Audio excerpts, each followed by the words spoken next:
Two birds lived high on the branches of an ancient tree deep inside a silent forest. They had shared the same sky for many seasons, and their lives were woven together in a quiet rhythm.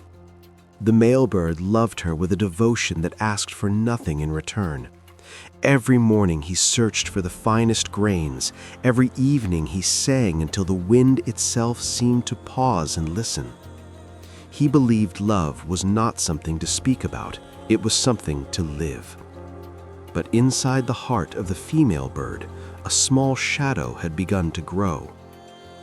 She was not unkind, she was only afraid. "He cares for me so much," she often thought.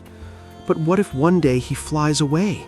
What if this love exists only in my imagination?" Slowly, her questions turned into distance. "You don't love me the way you used to," she would say. He would look at her with tired but gentle eyes. "If my love had changed, why would I still return to you every single day?" But fear does not listen to truth. One freezing afternoon, when the forest stood still under the pale winter sky, she spoke with a firm voice. "Tomorrow, before the sun rises, we will both come to the foot of this tree.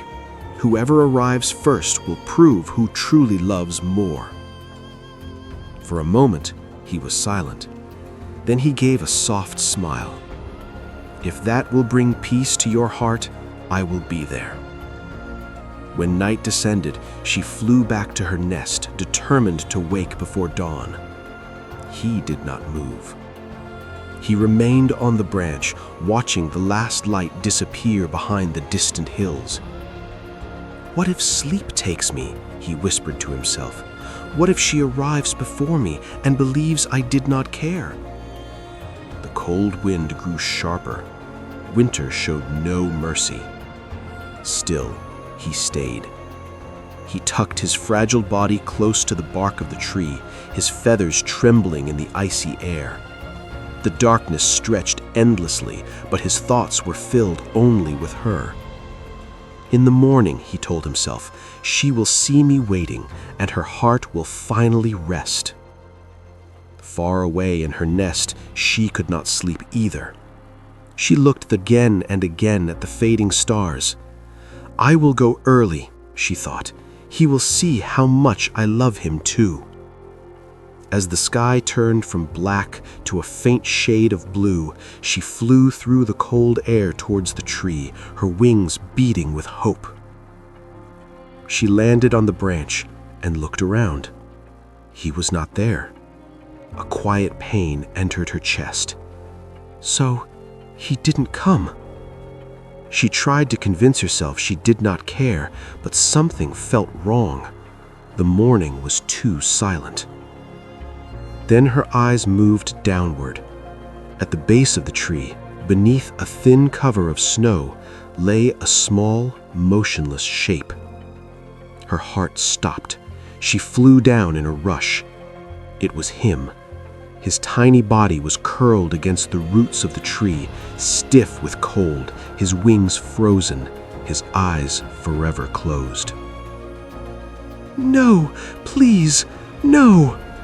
She pressed herself against him, trying to warm him, her cries breaking the stillness of the forest. But the warmth had already left him. Beside his lifeless form lay a single petal, the same petal he had once brought her during spring. Next to it, one of his feathers, placed carefully as if it carried a message. He had stayed, not to win, not to prove, but to remove the last doubt from her heart. She held him close, her voice shaking in the empty air. "You stayed all night for a question that never should have been asked." Love does not shout. It does not compete. It does not arrive first or last. It simply stays. In life, we often demand proof from the very hearts that beat for us. We look for grand gestures and loud promises, while true love lives quietly in the sacrifices no one sees. A soul that truly loves does not argue for its place. It remains, through cold nights, through silence, through everything. But if we keep testing that love, one day we may turn around and find only memories where someone once stood waiting for us.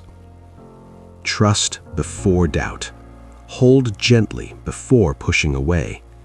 Because sometimes, by the time we understand the depth of a silent love, it is already too late to feel its warmth again. If this story touched your heart, don't forget to like, share, and subscribe for more inspiring stories.